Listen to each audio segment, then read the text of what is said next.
In this video, I want to talk about what I would eat if I was diagnosed with COVID-19 coronavirus. Well, the first thing to know about that is that the pre-existing conditions greatly increase your risk of not just in the susceptibility to getting the virus, but in the complications and even the death rate.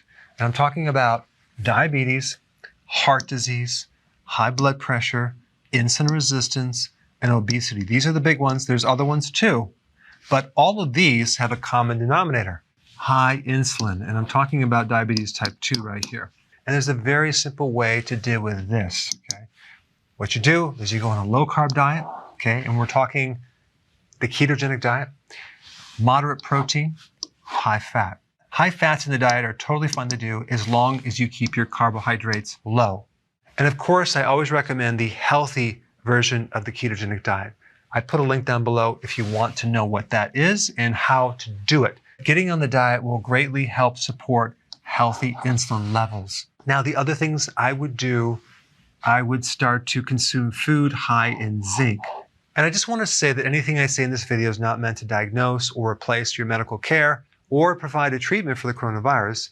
Check with your doctor before taking any of this advice. There's a huge association between having enough zinc in your body and having your immune system work properly. Almost at every single level of your immune defenses, zinc is involved. And if you wanted to know what foods are highest in zinc, oysters are the #1 food. Other shellfish would be another option, red meat, cheese. There's other foods, but these have probably the most zinc. Zinc is very, very important in supporting a healthy thymus gland. And the thymus is a training camp for certain immune cells. So it's very, very important. And if you're deficient in zinc, your thymus actually shrinks.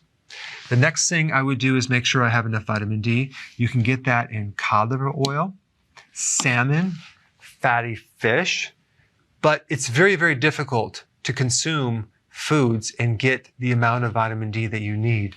So I would highly recommend getting enough sun. 20 minutes every single day would give you enough vitamin D, because vitamin D is what's called an immune modulator. So it keeps the immune system from overreacting. Where you have so much inflammation and collateral damage, it could damage your lungs and other tissues. So vitamin D is very, very important in keeping the immune system at a balanced level.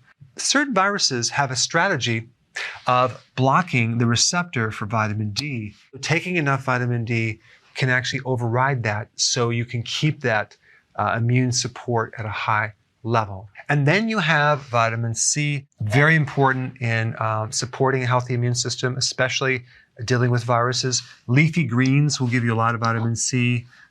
Sauerkraut. If you actually make your own sauerkraut or get a high quality sauerkraut from either a farmer's market or the health food store, you could get a tremendous amount of vitamin C, sometimes 700 milligrams.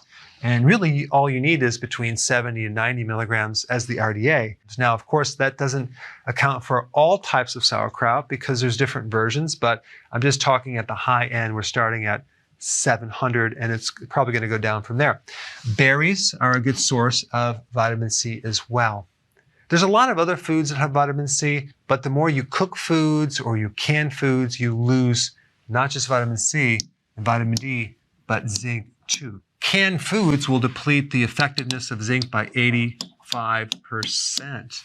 And by the way, if you think that you're going to consume like orange juice for your vitamin C, you're mistaken, because they pasteurize or use high temperatures and cook the orange juice that destroys the vitamin C. The vitamin C that you would have in that orange juice is usually coming from an added synthetic version of vitamin C called ascorbic acid. And it's my opinion that is definitely not the same as the vitamin C that comes from actual fruits and vegetables. And lastly, let's talk about this thing called stress. I know it might be hard to believe, but some people are actually stressed out nowadays. Now, stress increases cortisol. Cortisol, chronically elevated, as in long-term stress, can severely affect your immune system. It causes your lymphatic system to shrink. It makes your lymph nodes decrease. It decreases the antibody production, so you lose your ability to fight infection. It also greatly increases your susceptibility to getting viruses and bacteria. I would actively and aggressively do what I can to keep stress at a minimum, and that would definitely include not watching the news so much, because there's so many messages that are all about doom and gloom, bad news over and over and over, fear, fear, fear. Guess what that does to the immune system? It really makes the person way more susceptible to getting the infection as compared to not being in that state of worry and anxiety. If you actually trace it back to right before they got that infection, I would say nearly 100% of the time they had a stress event. Stress is a huge trigger to not only being susceptible to viruses, but activating viruses that are already inside your body. This explains why people, when they get stressed, they have shingles, they get herpes, they get all sorts of other health problems. We have getting on the right diet to minimize these conditions right here, eating foods high in the 3 most important nutrients, and lowering stress.